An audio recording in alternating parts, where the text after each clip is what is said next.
నిర్గమకాండము 7వ అధ్యాయము. కాగా యెహోవా మోషేతో ఇట్లనెను, ఇదిగో నిన్ను ఫరోకు దేవునిగా నియమించితిని. నీ అన్న అహరోను నీకు ప్రవక్తగా నుండును. నేను నీకాజ్ఞాపించున్నది యావత్తు నీవు పలకవలెను. ఫరో తన దేశములో నుండి ఇశ్రాయేలీయులను పోనీయవలెనని నీ అన్నయైన అహరోను అతనితో చెప్పును. అయితే నేను ఫరో హృదయమును కఠినపరచి ఐగుప్తు దేశములో నా సూచక క్రియలను నా మహత్కార్యములను విస్తరింపచేసెదను. ఫరో మీ మాట వినడు గాని నేను నా చెయ్యి ఐగుప్తు మీద వేసి గొప్ప తీర్పుల చేత నా సేనలను ఇశ్రాయేలీయులైన నా ప్రజలను ఐగుప్తు దేశములో నుండి వెలుపలికి రప్పించెదను. నేను ఐగుప్తు మీద నా చెయ్యి చాపి ఇశ్రాయేలీయులను వారి మధ్య నుండి రప్పింపగానే నేను యెహోవానని ఐగుప్తీయులు తెలుసుకొందురనెను. మోషే అహరోనులు యెహోవా తమకు ఆజ్ఞాపించినట్లు చేసిరి, అలాగుననే చేసిరి. వారు ఫరోతో మాట్లాడినప్పుడు మోషేకు 80 ఏండ్లు, అహరోనుకు 83 ఏండ్లు.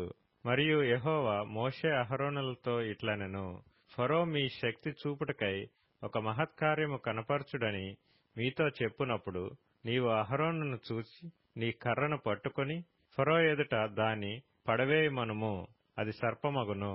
కాబట్టి మోషే అహరోనులు ఫరో యొద్దకు వెళ్లి యెహోవా తమకు ఆజ్ఞాపించినట్లు చేసిరి. అహరోను ఫరో ఎదుటను అతని సేవకుల ఎదుటను తన కర్రను పడవేయగానే అది సర్పమాయెను. అప్పుడు ఫరో తన విద్వాంసులను మంత్రజ్ఞులను పిలిపించెను. ఐగుప్తు శకునగాండ్రు కూడా తమ మంత్రముల చేత అలాగే చేసిరి. వారిలో ప్రతివాడును తన కర్రను పడవేసినప్పుడు అది సర్పమాయెను గాని అహరోను కర్ర వారి కర్రలను మ్రింగివేయగా యెహోవా చెప్పినట్టు ఫరో హృదయము కఠినమాయెను గనుక అతడు వారి మాట వినకపోయెను.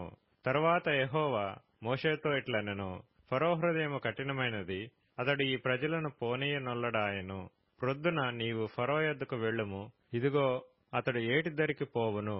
నీవు అతనిని ఎదుర్కొనుటకు ఏటి ఒడ్డున నిలిచి పాముగా చేయబడిన కర్రను చేతపట్టుకుని అతని చూచి అరణ్యమందు నన్ను సేవించుటకై నా ప్రజలను పోనిమ్మని ఆజ్ఞాపించుటకు గాను హెబ్రీల దేవుడైన యెహోవా నన్ను నీ యొద్దకు పంపెను. నీవు ఇదివరకు వినకపోతివి. కాగా యెహోవా ఆజ్ఞ ఏదనగా నేను యెహోవానని దీని బట్టి నీవు తెలుసుకొందువని యెహోవా చెప్పుచున్నాడు. ఇదిగో నా చేతిలోనున్న ఈ కర్రతో నేను ఏటి నీటిని కొట్టుదును, అది రక్తముగా మార్చబడును. ఏటిలోని చేపలు చచ్చును, ఏరు కంపుకొట్టును. ఏటి నీళ్లు త్రాగుటకు ఐగుప్తీయులు అసహ్యపడుదురని చెప్పుమనెను. మరియు యెహోవా మోషేతో ఇట్లనెను, నీవు అహరోనుతో నీ కర్రను పట్టుకొని ఐగుప్తు జలముల మీద అనగా వారి నదుల మీదను వారి కాలువల మీదను వారి చెరువుల మీదను వారి నీటి గుంటలన్నిటి మీదను నీ చెయ్యి చాపుము, అవి రక్తమగును. ఐగుప్తు దేశమందంతటను రాను పాత్రలలోను రాతి పాత్రలలోను రక్తము ఉండునని అతనితో చెప్పుమనెను. యెహోవా ఆజ్ఞాపించినట్లు మోషే అహరోనులు చేసిరి. అతడు ఫరో ఎదుటను అతని సేవకుల ఎదుటను తన కర్రను పైకెత్తి ఏటి నీళ్లను కొట్టగా ఏటి నీళ్లన్నీయు రక్తముగా మార్చబడెను. ఏటిలోని చేపలు చచ్చెను, ఏరు కంపు కొట్టెను. ఐగుప్తీయులు ఏటి నీళ్లు త్రాగలేకపోయిరి. ఐగుప్తు దేశమందంతటా రక్తము ఉండెను. ఐగుప్తు శకునగాండ్రు కూడా తమ మంత్రముల వలన అట్లు చేయగా యెహోవా చెప్పినట్టు ఫరో హృదయము కఠినమాయెను. అతడు మోషే అహరోనుల మాట వినకపోయెను. జరిగిన దానిని మనస్సున పెట్టక ఫరో తిరిగి తన ఇంటికి వెళ్ళెను. అయితే ఐగుప్తీయులందరూ ఏటి నీళ్లు త్రాగలేక త్రాగునీళ్ల కొరకు ఏటి ప్రక్కలను త్రొవ్విరి.